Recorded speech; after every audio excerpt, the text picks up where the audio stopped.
Olá, eu sou Silvia Ruiz, colunista do UOL. O termo perennial foi cunhado por Gina Pell, empreendedora do Vale do Silício, e citado pela primeira vez no final de 2016. Mais recentemente, a gente tem falado também no termo ageless, que em livre tradução significa sem idade. Esses termos vêm sendo usados para descrever essa geração que não se limita à data de nascimento e que ela é representada principalmente pela turma que está ali entre 45 e 65 anos. Está falando de uma geração curiosa, consumidora voraz de tecnologia, ainda muito mal compreendida e frequentemente invisível na mídia, na propaganda, na TV, no cinema.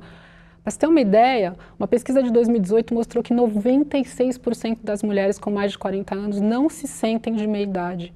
80% acreditam que os pressupostos da sociedade sobre elas não as representam. E 67% se consideram na plenitude da vida. E foi refletindo sobre esse momento que eu mesma tive aos 48 anos que eu criei a coluna Ageless aqui no UOL, há pouco mais de 2 anos. E hoje a gente traz aqui esse formato, um grande fórum para debater temas que nos afetam, com um time de peso de convidados. A gente vai falar sobre saúde, bem-estar, sexualidade, beleza, comportamento, porque afinal, o que é envelhecer hoje? O que eu posso afirmar é que certamente é muito diferente do que foi nos tempos dos nossos pais, dos nossos avós, né? Sejam muito bem-vindos ao Ageless Talks, um evento patrocinado por Natura Cronos e Vitaçai 50+, que você pode acompanhar ao vivo pelas redes sociais do Viva Bem. E a gente vai começar com um painel que eu tenho um prazer aqui de mediar. Idade cronológica versus idade biológica.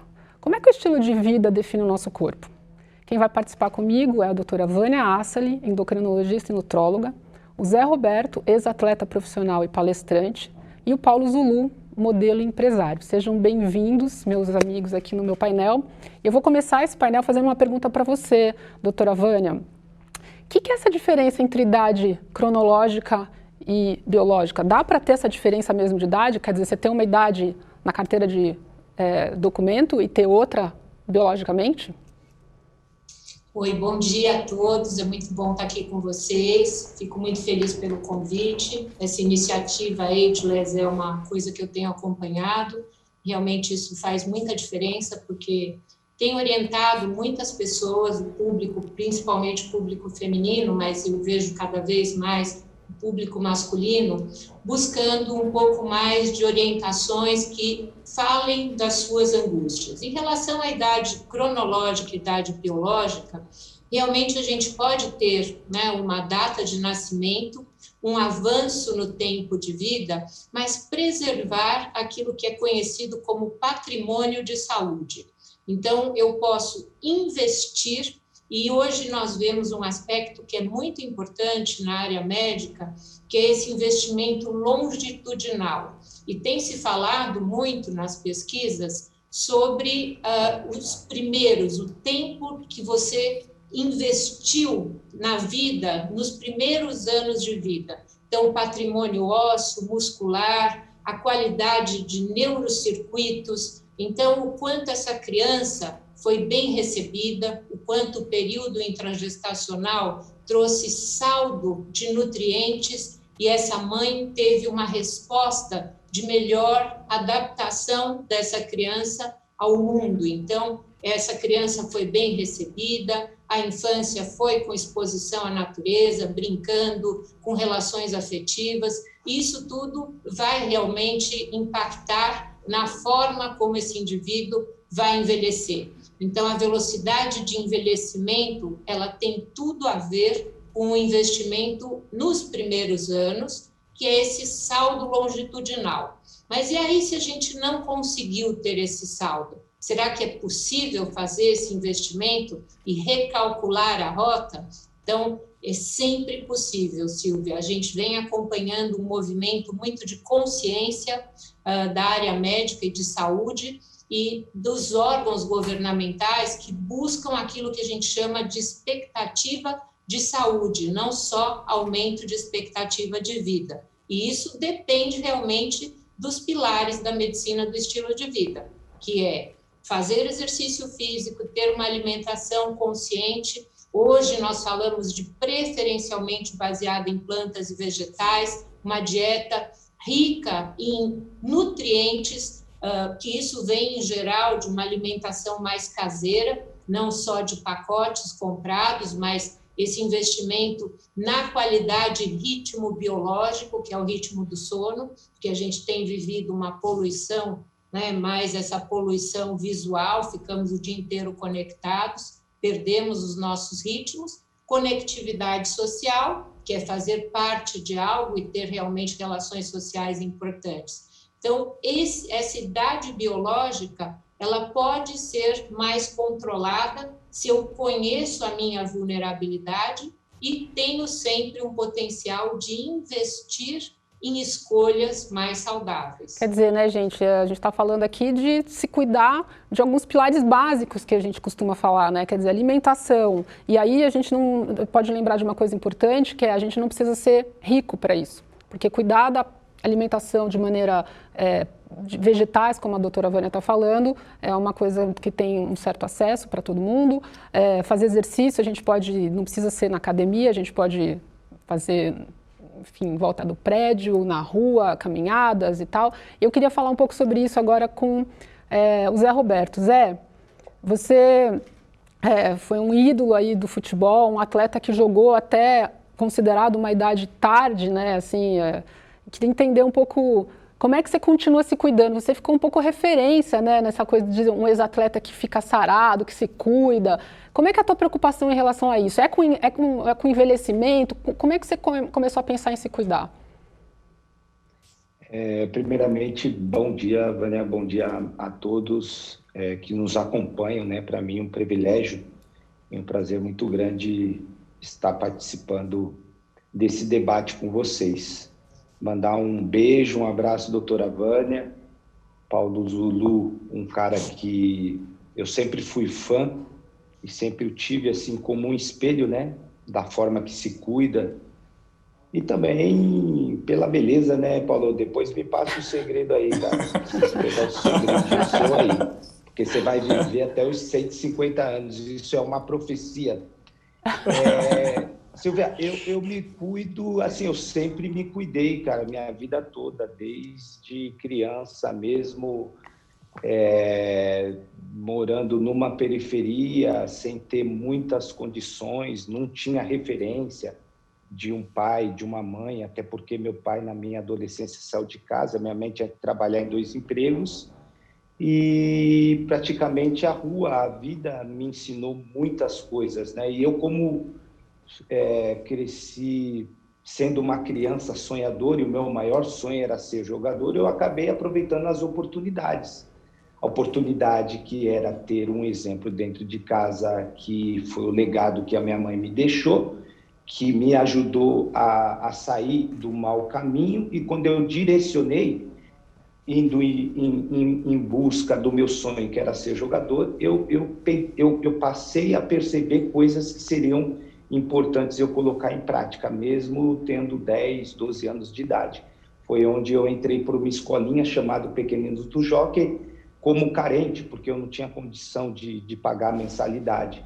E lá dentro, para mim, foi a minha maior escola, a minha maior faculdade, porque lá eu aprendi coisas que eu carrego até hoje na minha vida. Por isso que quando eu cheguei na Alemanha, como brasileiro, onde a maioria deles tem muita dificuldade para se adaptar na questão de horário, questão básica, eu já carregava isso desde a escolinha, então a minha adaptação foi muito rápida. A maior prova é que joguei 12 anos na Alemanha e saí de lá com a cidadania alemã. Tenho a honra de ser alemão hoje também, viu?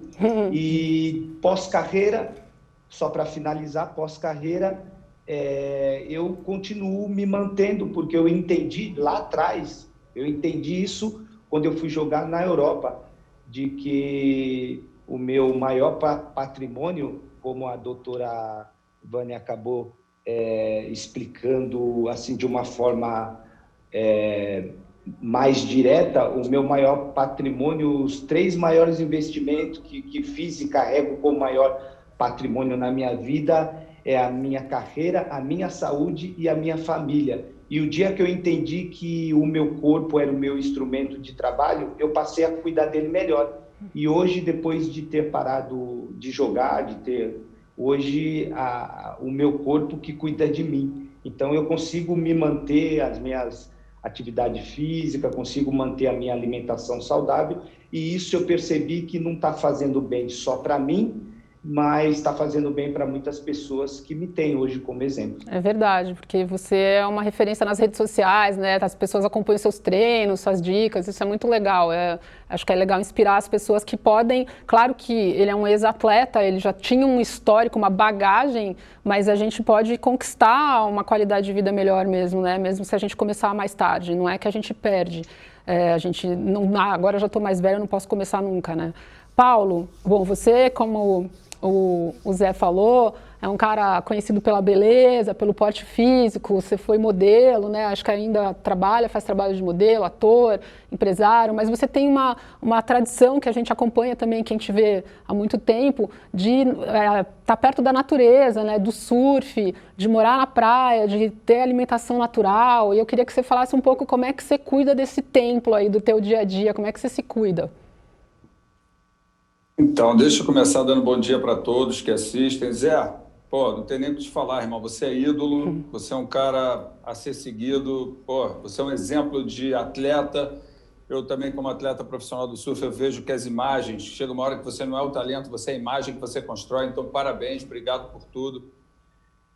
Vânia, bom dia, tudo de bom. Para mim é um prazer estar aqui. Eu acho que a função da gente, numa certa altura da vida, é tentar passar para as próximas gerações ou para as pessoas que têm interesse em tentar experimentar de si mesmo as fórmulas que deram certo. O que a gente puder ajudar está sempre bem-vindo, né? A minha história começou, eu sou de uma família de professores de educação física, então eu sempre fui muito ligado a essa coisa do esporte, da atividade. Eu sou de uma geração que a televisão preta e branca foi lançada. Então não tinha opção. Ou você vai para a rua brincar com os amigos e procurar o que fazer, ou você vai enlouquecer todo mundo dentro de casa, né? Eu sou, assim, sempre fui muito ativo com relação à vida, muito vivo. Eu amo existir, eu amo poder ser intenso todo dia. Então eu comecei, assim, até os 18 anos, eu tinha uma relação com alimentação, com vida normal. De repente, aos 18 anos, eu comecei a ter uma consciência diferenciada. Eu comecei a ler livros que muita gente às vezes não acredita, sobre parte espiritual, como você pode fazer para ficar mais assim, elevar mais a sua espiritualidade, ficar mais leve. E comecei a ver que a alimentação tinha um pouco a ver com isso e comecei a testar em mim mesmo e vi que realmente isso fazia uma diferença. Eu já praticava esporte e comecei a levar isso. E comecei a pensar o seguinte, cara, eu tenho 18 anos, estou super bem, mas e quando eu tiver 60, 50, 40, como é que eu vou estar até lá? Então, eu comecei a me projetar de uma forma... Poxa, com 18 anos, você pensar nisso, você fala, cara, esse cara é fora da casinha. Mas não, porque eu sempre acreditei que você vai chegar lá. Eu nunca pensei que eu ia ficar no meio do caminho antes. Eu sempre tive essa fé, né, muito forte. Então, eu comecei a entender que se eu fizesse por onde, se eu cuidasse dessa máquina biológica perfeita, se eu tivesse a cabeça no lugar, aproveitasse as oportunidades, como o Zé Roberto falou, porque o caminho... várias vezes na vida bifurca, você pode ir para um lado que não é tão positivo, mas é mais fácil, talvez mais prazeroso, e o outro que é mais árduo, mas é o caminho certo a seguir. E eu fui para esse caminho árduo, fui sempre pensando nesse sentido, que um dia eu vou chegar a algum lugar e eu quero chegar como? Como é que eu quero envelhecer? Eu quero envelhecer com sequela, eu quero envelhecer remediando, eu quero continuar na idade que vai vindo, fazendo o que eu faço hoje em dia, sou muito feliz. Quero. Então, vamos fazer o seguinte, vamos esquecer da idade cronológica e vamos manter a máquina sempre com 18 anos. Como? Alimentação, cabeça boa, felicidade, sabendo do equilíbrio que você precisa ter e continuando praticando os esportes cada vez mais intensamente. Então, por exemplo, hoje eu estou com 57 anos, eu acabei de voltar da Indonésia e eu continuo, por exemplo, deu um mar grande de 10, 12 pés, é um mar enorme. Eu caí de boa e eu vi que meu corpo continua com a disponibilidade de tomar na cabeça, de tomar caldo, de poder enfrentar esse tipo de adversidade de energia da natureza e absorver bem, porque a minha máquina continua na minha cabeça com 18 anos. Essa minha projeção que eu fiz para o futuro, uma vez eu estava no aeroporto, isso parece louco também que eu vou falar, e tinha um senhor do meu lado que estava bem deficiente. Ele levantava com dificuldade, com a bengalinha dele. Aí eu, passei minha alma para o corpo dele. Aí eu fiquei, gente, se eu tivesse esse corpo, como é que eu ia estar me sentindo? Será que eu quero ficar assim? Será que eu posso mudar e tentar envelhecer de uma forma diferenciada, com muito mais energia, com muito mais agilidade, sem tanta dependência, sem tanta falta de locomoção? Mobilidade. Falei, pô, você pode tentar. E eu estou tentando até hoje. Então, na verdade, eu sou uma experiência que continuo indo para frente e tentando sempre aos 18 anos levar a vida até onde ela der. Vânia, a gente está falando aqui de 2 atletas, homens, e quem está assistindo pode falar, mas, poxa, eles são atletas, né? E eu sou aqui aquela pessoa meio preguiçosa, meio sedentária, nunca quis fazer muita coisa na vida, eu gosto de comer tomar minhas biritas, eu gosto de comer minha pizza, O que você recomenda para quem quer começar? Tá bom, já é tarde demais começar aos 45, perto dos 50 ou 60? É tarde. O que dá para fazer? E vamos falar para aquela pessoa que está lá ainda com preguiça, não está conseguindo se mexer. Bom, Silvia, tem 2 coisas que esses meninos atletas falaram que são muito interessantes. Uma do Zé, que você falou uma coisa, Zé, que a gente vê nos índices de envelhecimento como um marcador de força de superação, que é ter sonhos, tá? Então, você falou no teu começo de vida, isso foi um marco para mim, essa questão de sonhos como um impulso de motivação e continuidade da nossa história.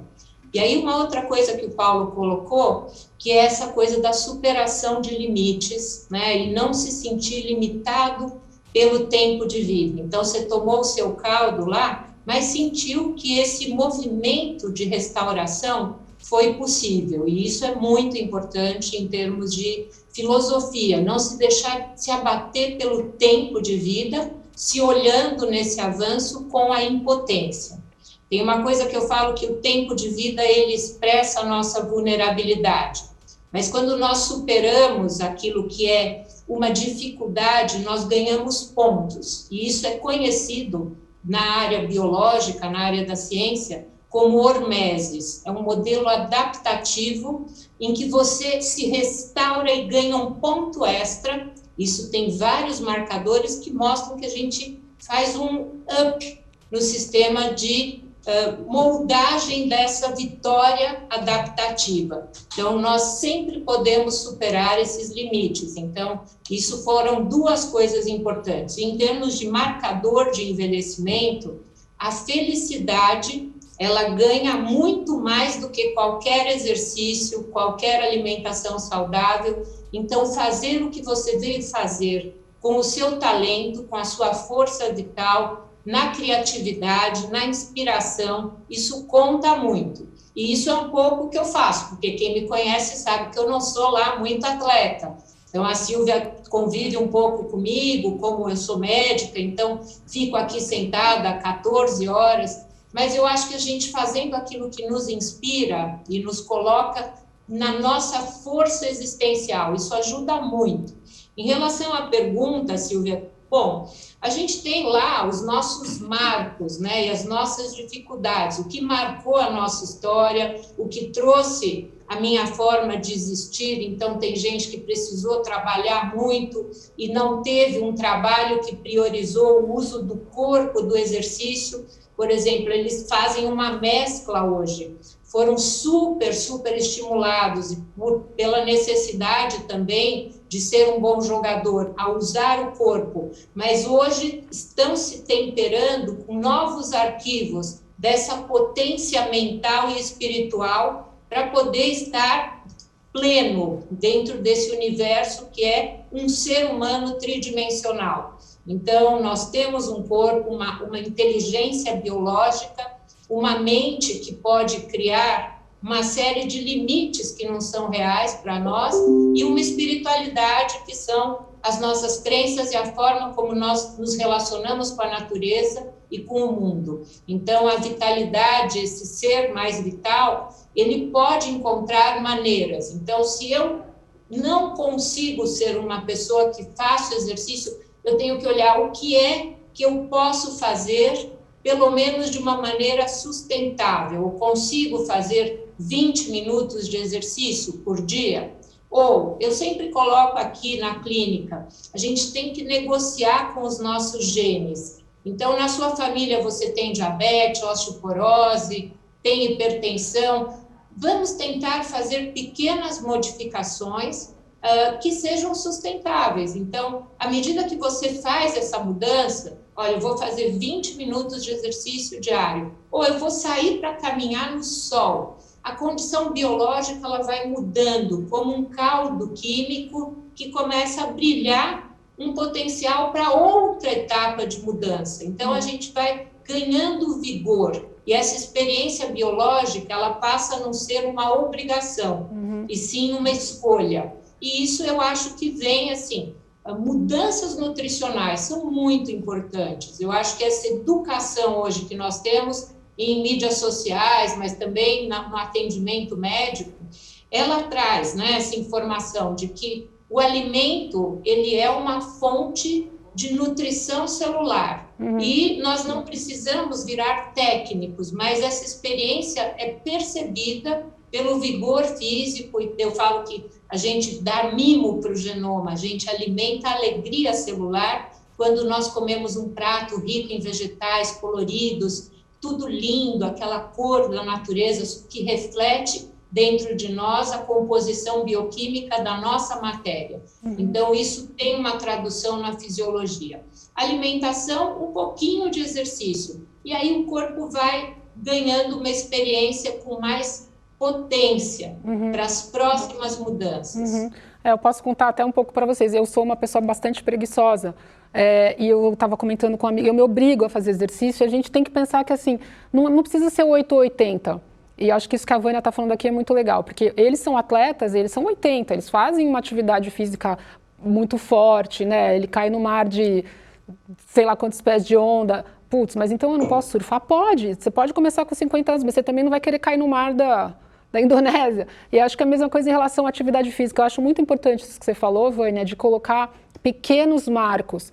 Eu não precisa ser, porque acho que muita gente pensa assim, já que eu não faço nada, é melhor não fazer. E pelo que eu entendo, que eu acho que você está falando aqui, quer dizer, qualquer pequeno avanço começa a fazer diferença, né? Queria te perguntar, Zé, tem algum momento em que você, olhando para o seu corpo e tal, você fala, putz, que você se sente mal em envelhecer? Porque tem isso também, né? O homem, a coisa da força, do vigor e tal, em algum momento você olha para trás e fica meio pensando, poxa, eu perdi isso, eu perdi aquilo, eu perdi aquela potência, aquela força e tal? Ou como é que você lida com a cabeça? Porque acho que tem muito disso, né? De como você encara a velhice. Então, Silvia, não tem nem como eu pensar nisso, porque quando eu me olho para hoje, comparando hoje que estou mais velho, comparando quando eu era mais novo, não tem nem como eu fazer essa pergunta, porque hoje eu estou melhor do que quando eu era mais novo. E vocês, quando me convidaram para participar desse debate, eu achei que ia ser somente um debate, mas já vou confessar para vocês que eu estou tendo uma aula com a doutora Vânia, o que o Paulo nos passou também. Isso, o que ele falou, já me incentivou a ir em busca ou tentar ou querer fazer um esporte diferente, do qual eu nunca fiz na minha vida. Joguei 23 anos profissionalmente, comecei com 19, 18, parei de jogar com 43 e pós-carreira eu comecei a fazer alguns tipos de atividades físicas diferentes das quais eu fazia quando jogava, e comecei a praticar alguns esportes que eu até então não praticava, né? Que era pedalar, que era jogar tênis. E agora eu vou aproveitar até essa oportunidade e perguntar para o Zulu se ele pode me ensinar a surfar. Vai se arriscar no surf. Da forma que ele mencionou aí, e vou me arriscar no surf. Se ele tiver essa disponibilidade, eu vou até ele e quero aprender. Isso me impulsiona, que mesmo na minha idade, vamos dizer assim, avançada, porque quando eu parei de jogar com 43 anos, o pessoal o que o pessoal mais falava, eu ouvia falar, poxa, o Zé tá velho, o Zé já tá já está na hora de se aposentar. Pelo contrário, eu ainda estava sendo inspiração. Pelo contrário, eu ainda estava tendo resultados. Claro. E isso só me ajuda em querer buscar mais e mais. Eu fui considerado o jogador mais velho a disputar uma partida oficial e ter feito gol na Conmebol Libertadores, né, no Palmeiras, que foi o último clube que eu joguei. Com 41 anos, eu fui capitão do tricampeonato da Copa do Brasil. Com 42, depois de 22 anos, ajudei a liderar um grupo que há 22 anos o time não ganhava um campeonato brasileiro. Então, eu estou me reinventando a cada ano que passa, estou envelhecendo, mas eu continuo me sentindo com os 18 anos que o Paulo Zulu mencionou, que ele sente com a idade que ele está, mas com o corpo como se tivesse, o corpo, mente, espírito, como se tivesse com 18 anos. E, Silvia, já fica a dica para você que falou que é preguiçosa, às vezes é preguiçosa para treinar. Já fica a dica, quando você for treinar, entra lá no meu Instagram, ZR11, porque sempre quando eu começo o meu treino, eu começo com uma musiquinha, e você vai ouvir essa musiquinha aí. Vou ouvir. Mas ó, eu falo que eu sou... vai sair do sofazinho. Eu falo que eu sou preguiçosa, mas eu treino todos os dias. E é por isso que as pessoas também me veem no Instagram e falam, nossa, eu queria ter sua motivação. E eu falo sempre, eu coloco hashtag só vai. Eu não penso. Se eu parar para pensar, quando eu estou de manhã, eu falo assim, eu não quero, eu não vou levantar, eu não vou, eu estou com fome, eu estou com sono, hoje está chovendo. Todas as desculpas aparecem na minha cabeça para não treinar. E eu levanto e vou. Eu paro de pensar, eu levanto e vou. Porque eu acho que se eu não estivesse fazendo isso nessa pandemia, então eu estaria enlouquecendo. Porque acho que está fazendo uma diferença enorme na saúde mental das pessoas, para quem está fazendo atividade física, né? Paulo, você vai dar aula, então, de surf pro Zé? E eu queria te perguntar também, Paulo, o que você aprende? Você pensa em aprender coisas novas? O que você faz de diferente? O que você tem mudado na tua vida a partir desse processo de envelhecimento? Olha, Silvia, na verdade, assim, Zé, com certeza o que você precisar, que eu possa te iniciar nesse novo esporte, que é um esporte que agora virou olímpico, é uma interação com a natureza, que quando a gente está fora, né, que nem agora, eu ficava várias horas dentro d'água lá na Indonésia, você faz uma introspecção muito grande sobre a sua vida, você vê o limite que a energia da vida coloca em você, vê como você é pequeno e como é importante você se manter muito saudável para poder estar usufruindo daquele momento mais vezes. Ou seja, eu uma vez, correndo na praia com meu filho, eu virei para ele e falei assim, filho, eu amo você, já conquistei algumas coisas na vida, tenho patrimônio para deixar, mas se eu não deixar saúde para você, a minha existência não teve tanta importância para mim, porque eu acho que o maior patrimônio que o ser humano pode ter para ele mesmo é a saúde. Você não precisar remediar, você não precisar ficar de coitado, se vitimizando, você correr atrás de si mesmo, ser feliz e ver que todos nós temos o potencial para tudo. Basta você ligar o clique dentro da sua cabeça, do seu psicológico e correr atrás. Não ficar ocioso esperando cair no colo a saúde ou o esporte ou coisas boas. Você ir à vida, você aproveitar a existência e ir atrás. Eu acho que isso é que é o mais importante que a gente tem que fazer. E no meu caso, eu não penso, várias vezes em rede social, teve pessoas que falaram, Paulo, por que você não faz botox se você está ficando que nem um maracujá? E eu acho engraçado, porque não sou eu que estou ficando igual ao maracujá, é toda a minha geração. Então, graças a Deus, eu tenho linha do tempo, eu estou vivo, eu não morri ainda. E não pretendo morrer tão cedo. A morte, que me desculpa, ela vai ficar do meu lado querendo me pegar e eu vou brigar com ela. Outra coisa que eu faço como esporte que eu amo, que independe de idade, é o jiu-jitsu. É uma defesa pessoal que eu faço desde os 18 anos e eu tive que parar por causa do meu trabalho de modelo e que aos 43 eu voltei a treinar e aos 46 eu me graduei faixa preta e treino até hoje aos 57. Só que, com certeza, o meu corpo já não é mais aquele corpo, porque eu não boto suplementos. Por exemplo, eu não tomo testosterona, eu não gosto de fazer nada que é de encontro ao que o meu corpo produz através da alimentação, dos nutrientes que eu estou acostumado e está equilibrado. Eu fico preocupado do meu corpo parar de produzir coisas por eu estar colocando artificialmente. Lógico que isso me deixa de acordo com a minha idade, tipo minha força física, Agora, a minha resistência, quando eu treino com pessoas mais novas, é uma resistência absurda. E o cara mais novo tem uma explosão absurda.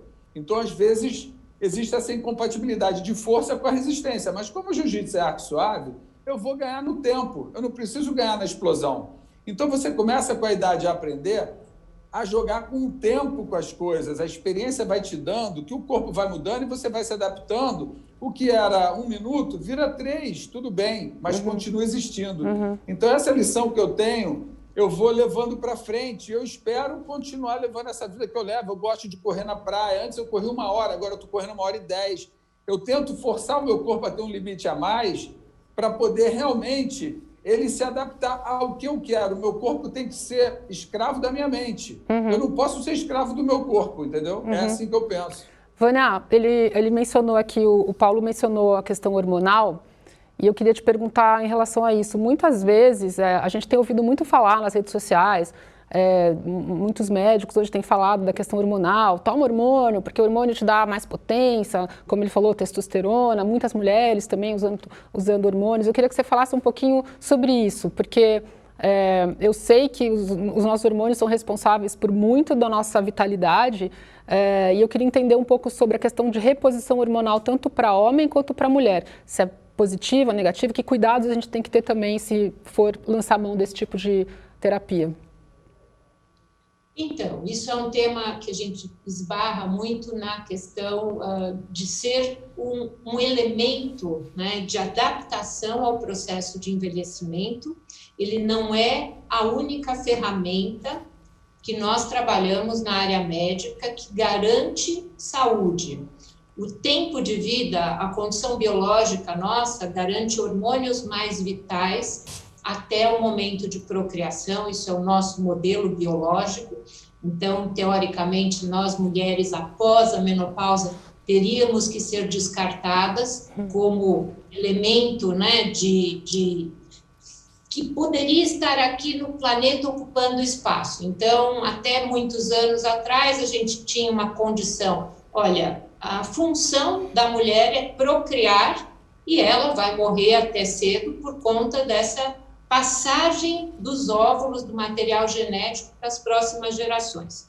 Hoje todo esse cenário mudou e nós estamos aumentando muito a expectativa de vida, então temos de 76 anos aqui pelo IBGE, né, e o aumento progressivo, e possivelmente até 2050 ainda nós vamos ter um aumento enorme de indivíduos com a terceira e quarta idade e uma menor taxa de natalidade. Bom, o que a gente vai fazer com esses indivíduos que já estão nascendo hoje? Nós temos um tempo biológico e um tempo de vida sem nível hormonal que mantém ossos, qualidade arterial, musculatura e uma condição de comunicação dos hormônios com todos os sistemas operacionais do corpo. Então, o hormônio ajuda na imunidade, na construção da matéria, então músculo, osso, pele, cérebro. Mantém a nossa qualidade emocional mais equilibrada.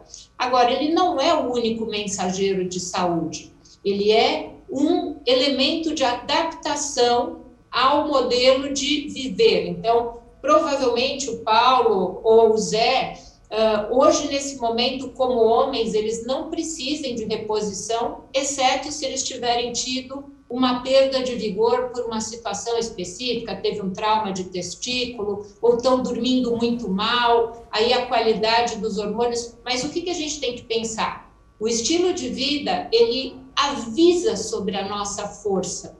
Então, essa idade biológica, idade cronológica, quanto mais você tem musculatura, maior é o vetor de saúde. Ele avisa o cérebro, avisa a imunidade e avisa os centros hormonais como um grande elemento de sustentação da juventude. Então, a perda muscular no envelhecimento é um marcador forte de envelhecimento avançado.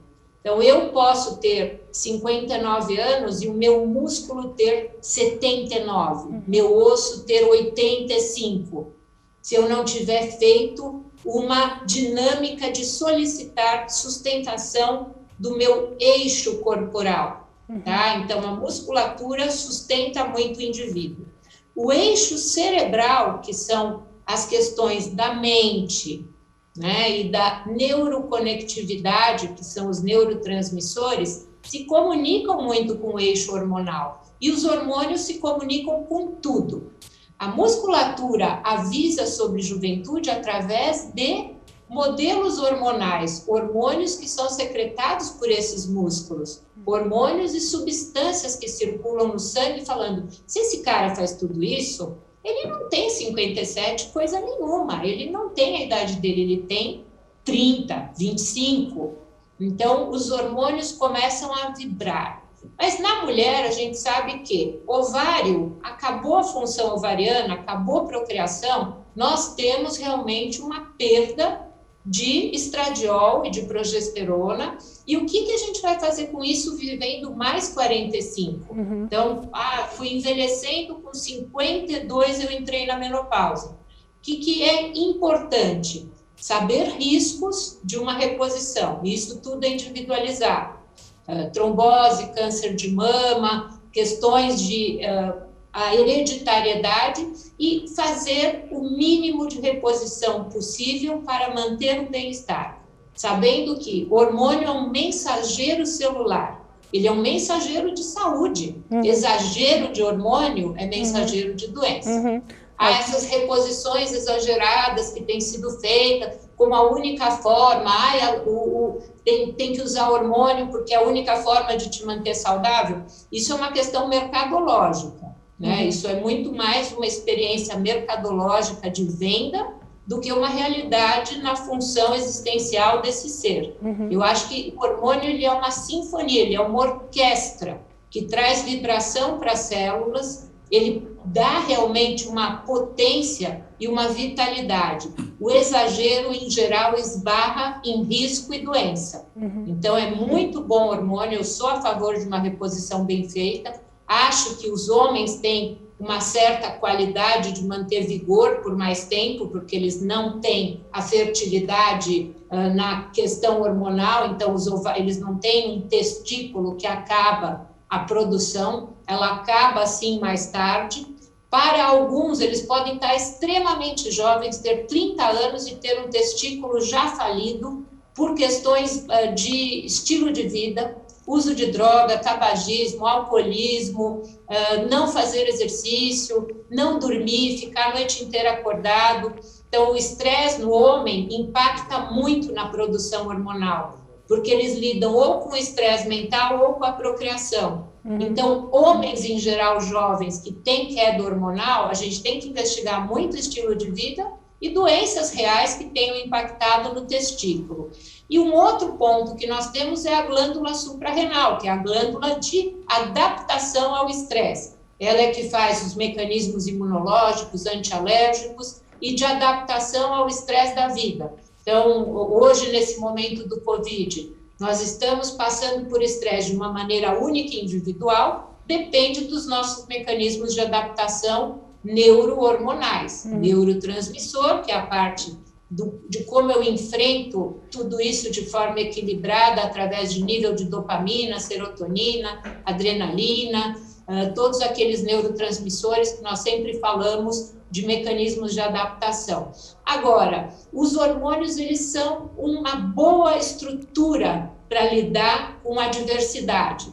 E é a suprarrenal que lida com grande parte desses mecanismos de adaptação. Então, é importante, sim, saber da condição hormonal do indivíduo, inclusive pelas questões neurológicas, psiquiátricas e imunológicas. Então, vale a pena fazer hormônio, vale sim, tudo com muita responsabilidade. Tá. Eu posso dar o meu relato aqui, eu faço reposição hormonal desde os 47 anos, eu tenho 50, e eu não estava querendo experimentar os sintomas da menopausa, tem sido bastante interessante, posso dar o meu depoimento. mas com acompanhamento muito próximo, o médico fazendo exames de 4 em 4 meses, acompanhando muito de perto com a saúde. Então a gente não pode brincar com hormônio. Eu escuto muita gente falar, toma hormônio que você fica bom, toma testosterona que você fica incrível. E eu acho isso bem perigoso. Eu acho que a Vânia está dando uma explicação aqui muito importante para a gente nesse sentido, né, gente? Então, nem sempre, para os homens é mais tranquilo. Nós mulheres, a gente acaba tendo que encarar uma queda hormonal mais brusca, né, doutora Vânia? Então, acho que é mais complicado. Bom, a gente tem uma coisa muito boa, Silvia. Os hormônios femininos, eles protegem a parte cardiovascular. Então, nós temos aí um índice de mortalidade menor em mulheres, né? Uhum. Agora, o nosso tempo de vigor nessa experiência, a gente vê o envelhecimento feminino, ele vem mais precoce. E, assim como a gente amadurece mais cedo, a gente envelhece mais rápido. E se tivermos a questão da gestação como uma experiência, né, de vários filhos, isso traz um desgaste para essa mulher, mas também traz, muitas vezes, um sentido de existência. Então, como que a gente lida com essa questão? Já que eu vou viver muito tempo, eu tenho os filhos para criar, eu tenho um estímulo para viver, motivação, um tom de hormônios bem feitos para essa mulher é bem-vindo. Eu acho que é uma sinalização suave para que não existam riscos. Isso sempre é uma responsabilidade da dupla, do médico que prescreve, do paciente que tem um estilo de vida saudável para poder receber esses hormônios como mensageiros da saúde e da vitalidade. Não é um hormônio que vai pegar uma pessoa gorda, tomando refrigerante e tendo uma falta de responsabilidade nesse contrato de parceria, que é quando eu assino uma receita e uma prescrição. Perfeito. Então, quando eu passo algo para alguém, a gente está fazendo um contrato de saúde. Perfeito. Esse contrato é meu e seu, e ele tem, né? Eu sempre falo, puxa vida, você não está me respeitando. E a pessoa fala, nossa, você não fez nada. Eu falo, não, você não está me respeitando, porque isso eu apostei, né, na nossa relação para te dar esse vetor de saúde que se chama hormônio. Mas eu preciso dessa devolutiva sua. Que é o que você faz com essa mensagem de vigor que eu te dou. É um trabalho que a gente tem que fazer eterno. Gente, a conversa está muito boa, mas nosso tempo está se esgotando. A gente tem um próximo painel que vai chegar agora. Eu queria agradecer muito a presença de vocês três. Paulo, Vânia, Zé, vocês são inspiradores e a gente vai ficar aqui continuando o nosso papo. Eu agradeço muito e até mais, gente. Beijo, beijo, pessoal. Obrigada. Muito bom estar com vocês. Obrigada. Beijo, Paulo. Beijo, Zé. Tchau, Silvia. Tchau. Beijo. Beijos. Uau.